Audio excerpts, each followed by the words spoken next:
today, like Alex just introduced Fabrica and how kind of it works under the covers. So I'm going to be walking through a case study of actually using Fabrica in the implementation of Fruit Tracker, which was one of the first services generated with Fabrica and is now used in OpenShami. And so, yeah, so just to go over like the background here, what we were doing before we got to Fabrica, essentially.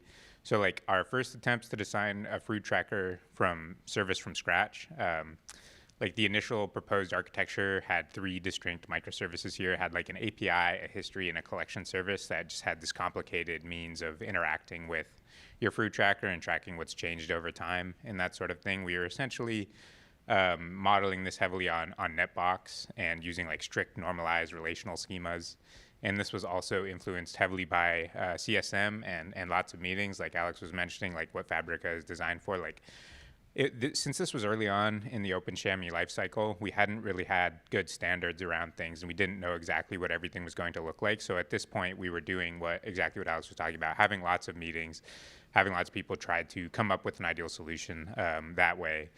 And so I was kind of feeling what that is like and the pain of that. So that was just kind of like setting the stage for the Fruit Tracker. And just to get into that a little bit more, like, yeah, our initial design was complex. Here's just like a quick snapshot. This is like a 10th of the document that we initially created.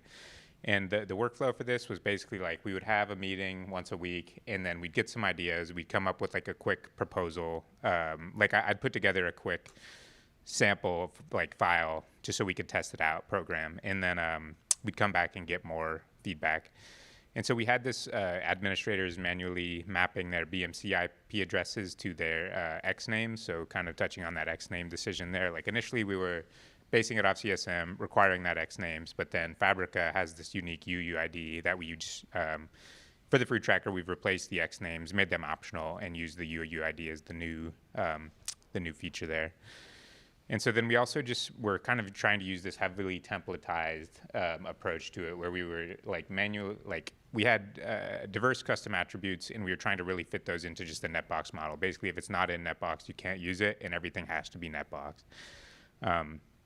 So that was where we were going initially.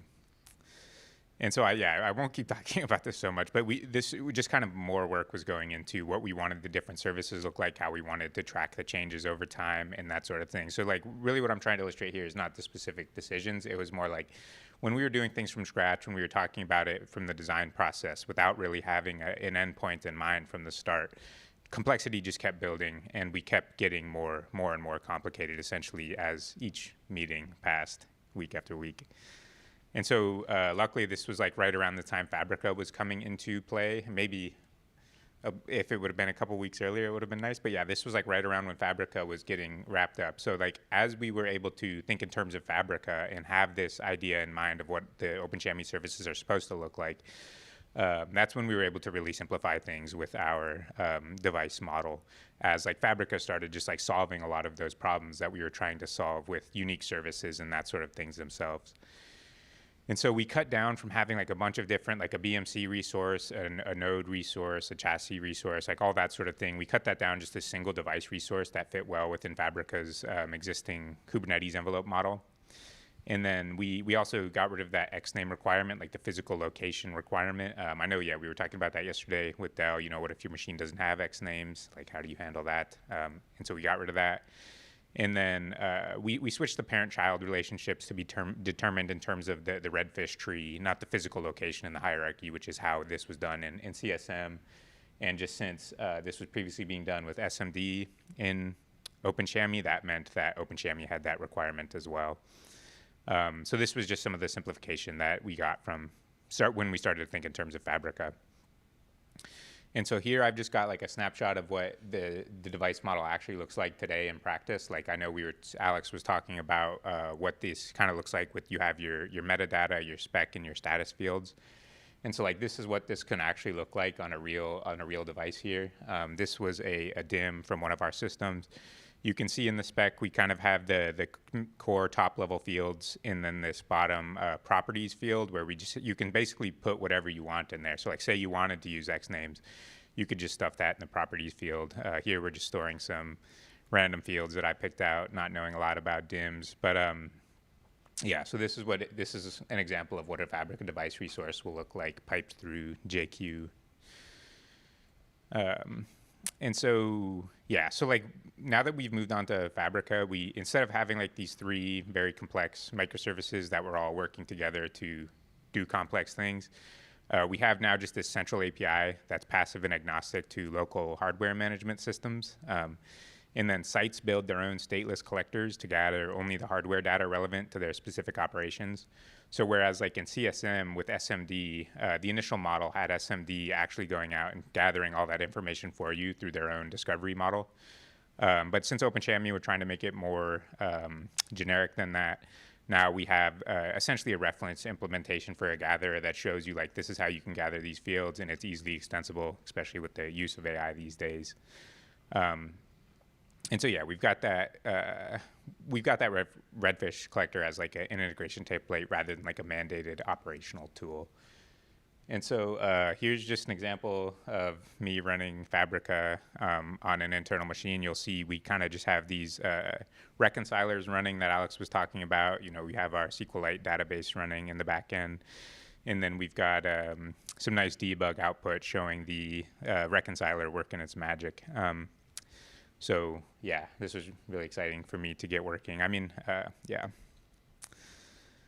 Yeah, and so like just to wrap things up here, like I said, I wasn't trying to take a lot of time here. Like I would just like to propose this free service as kind of like a case study of using Fabrica, like as a developer, like how this went from, you know, the standard model of when you've got these products that you don't get a lot of customer feedback, you've got these massive release cycles for them, and you just are essentially designing things from scratch based on consensus design.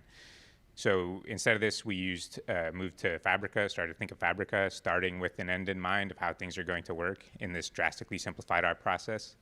Like I mentioned, like we had that initial 3 microservice approach to try to solve the problem of like tracking changes over time. But Fabrica's like automatic event generation and reconciliation essentially handled all of that for you. Like as you post a new device to the model, Fabrica automatically tracks like what's changed over time. So that's essentially just handling that entire case of the new service we were trying to implement. So something that maybe we would have figured it out in time, but it would have taken a couple iterations. And so yeah, just like as a developer, I would just say something Alex mentioned as well, like the most difficult implementation challenges are already implemented in Fabrica, like that boilerplate where you've got your different kind of like event buses and your events being like just how everything is working for the boilerplate. That's really where developers spend their most time, in my experience, with getting new services up and running. And so when you have something like Fabrica that gets you something already up and running with all of the most complex parts in about 5 minutes, like that is fantastic. And yeah, it's already standard compliant, so we get to skip out on reading all that documentation like we were talking about. So yeah, that is really all that I wanted to talk about as far as like the free tracker case study. So open to any questions, or we can open it up to some discussion. Yeah, Chris, go ahead. Go ahead, Tom. Okay. Oh, sorry. Yeah. No, yeah, so I think if I remember correctly, the Cube Builder versioning stuff was kind of a recent addition. Did you build this using that Cube Builder API? Wait, as we've built it within the one that's on there is about 3 weeks old. So if that feature is 3 weeks old. Okay, I have to say I have not experimented with that myself. Can you say more about what that is used like? I'm curious what motivates that question. Just the. Yeah,